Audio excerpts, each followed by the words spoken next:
बहुत बहुत स्वागत है। आज हम हिंदी व्याकरण के एक बहुत ही महत्वपूर्ण और बहुत ही सामान्य से और रोचक विषय को पढ़ने जा रहे हैं जिसका नाम है संज्ञा। हाँ विद्यार्थियों, आप संज्ञा पहले भी पढ़ चुके हैं, पर आइए आज हम विस्तार से संज्ञा और उनके भेदों का अध्ययन करते हैं। आइए जानते हैं कि आज की इस वीडियो में हम संज्ञा और उनके भेदों के बारे में क्या-क्या जानने वाले हैं। आज की इस वीडियो में हम सबसे पहले नाम वाले शब्दों का परिचय प्राप्त करेंगे, यानी संज्ञा का परिचय प्राप्त करेंगे। परिचय प्राप्त करने के बाद हम संज्ञा की परिभाषा जानेंगे कि संज्ञा कहते किसे हैं और उसकी व्याकरणिक परिभाषा क्या है।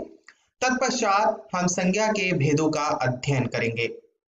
तो विद्यार्थियों तैयार हो जाइए, निकाल लीजिए अपनी कॉपी और पेंसिल और महत्वपूर्ण स्थलों को जिसे आप याद रखना चाहते हैं उसे नोट करना ना भूलिए।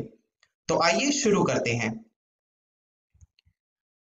विद्यार्थियों, हमारे बहुत से नाम हैं और उस नाम का कुछ ना कुछ काम भी है। जैसे स्क्रीन पर आप इन दो बच्चों के चित्र को देखिए। दोनों ही चित्र लगभग एक जैसे हैं। क्या आप इन दोनों बच्चों में अंतर स्पष्ट कर सकते हैं? जाहिर सी बात है कि आपको इनके अंतर को पहचानने में कुछ ना कुछ कठिनाई हुई होगी। आइए अब हम इस चित्र को देखते हैं। इस चित्र में क्या आप बच्चों में अंतर स्पष्ट कर सकते हैं? बिल्कुल सही। इनके कपड़ों का रंग भिन्न है और यही इनकी पहचान है। यानी इन दोनों बच्चों में अंतर स्पष्ट करने के लिए हमें राजू और बंटी नाम देकर इन्हें पहचान देनी होगी। पहचान देने से ही हम इन बच्चों को समझ सकते हैं अलग अलग रूपों में। तो विद्यार्थियों, यही नाम का काम होता है, अर्थात संज्ञा का यही काम है कि वह व्यक्ति विशेष की एक पहचान बना देती है। आइए अब हम इस चित्र को देखते हैं। इस चित्र में आप बहुत से संज्ञा शब्दों को देख सकते हैं, जैसे पेड़, लड़के, झंडा, झूला, लड़की, रस्सी, बादल, घास इत्यादि। यदि हम देखें तो इस पूरे संसार में सभी का कोई ना कोई नाम अवश्य होता है। यानी इस संसार में कोई भी ऐसी चीज नहीं है जिसका कोई नाम ना हो। यदि ऐसी कोई चीज होती भी है तो मनुष्य उसका नामकरण करके उसकी पहचान स्थापित कर देता है और इन्हीं नामों को संज्ञा कहते हैं। विद्यार्थियों, संज्ञा हमारे आसपास मौजूद है। संज्ञा को अंग्रेजी में नाउन भी कहते हैं। आइए अब हम संज्ञा की परिभाषा जानते हैं। संज्ञा की परिभाषा इस प्रकार है: किसी व्यक्ति, वस्तु, स्थान, भाव, प्राणी, पदार्थ आदि के नाम को संज्ञा कहते हैं। विद्यार्थियों, यही संज्ञा की परिभाषा है व्याकरणिक तौर पर। एक बार फिर मैं पढ़ता हूं, आप इसे लिख लीजिए। किसी व्यक्ति, वस्तु, स्थान, भाव, प्राणी, पदार्थ आदि के नाम को संज्ञा कहते हैं। आइए विद्यार्थियों, अब हम संज्ञा के कुछ उदाहरण देखते हैं। संज्ञा के कुछ उदाहरण इस प्रकार हैं, जैसे प्राणियों के नाम। आप अपने आसपास बहुत से प्राणियों को देखते होंगे, ऐसी वस्तुएं जिनमें प्राण हैं, जैसे मोर, घोड़ा, अनिल किसी लड़के का नाम, किरण किसी लड़की का नाम, जवाहरलाल नेहरू इत्यादि। आप वस्तुओं के नाम को भी संज्ञा के रूप में पहचान सकते हैं, उदाहरण स्वरूप ले सकते हैं, जैसे अनार, रेडियो, किताब, संदूक आदि। स्थान के नाम भी संज्ञा ही होते हैं, जैसे कुतुब मीनार, नगर, भारत, मेरठ इत्यादि। और भावों के नाम को भी हम संज्ञा कहते हैं, जैसे वीरता, बुढ़ापा, मिठास इत्यादि। तो विद्यार्थियों, हमारे आसपास जितनी भी चीज हैं उन सभी का नाम है और उन सभी के नाम को हम संज्ञा कहते हैं। और संज्ञा को अंग्रेजी में क्या कहते हैं? बिल्कुल सही, संज्ञा को अंग्रेजी में नाउन कहते हैं। आइए विद्यार्थियों, अब हम संज्ञा के भेदों का अध्ययन करते हैं। सामान्य तौर पर संज्ञा के 3 भेद कहे जाते हैं: जातिवाचक संज्ञा, व्यक्तिवाचक संज्ञा और भाववाचक संज्ञा। इसके अलावा कुछ विद्वानों का मत है कि संज्ञा के 5 भेद होते हैं, जिसमें जातिवाचक संज्ञा, व्यक्तिवाचक संज्ञा और भाववाचक संज्ञा के साथ साथ द्रव्यवाचक संज्ञा और समूहवाचक संज्ञा को भी सम्मिलित किया जाता है। विद्यार्थियों, संज्ञा के ये 3 भेद सर्वप्रसिद्ध हैं, इसीलिए हम इस वीडियो में इन तीनों भेदों का अध्ययन करने वाले हैं। आइए अब हम जातिवाचक संज्ञा के बारे में कुछ जानकारी एकत्र करते हैं।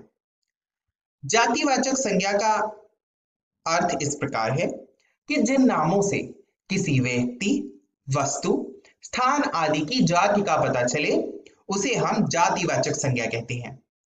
एक बार मैं फिर परिभाषा पढ़ता हूं, आप सभी इसे लिख लीजिए या साथ साथ दोहराकर याद कर लीजिए। परिभाषा है: जिन नामों से किसी व्यक्ति, वस्तु, स्थान आदि की जाति का पता चले उसे जातिवाचक संज्ञा कहते हैं।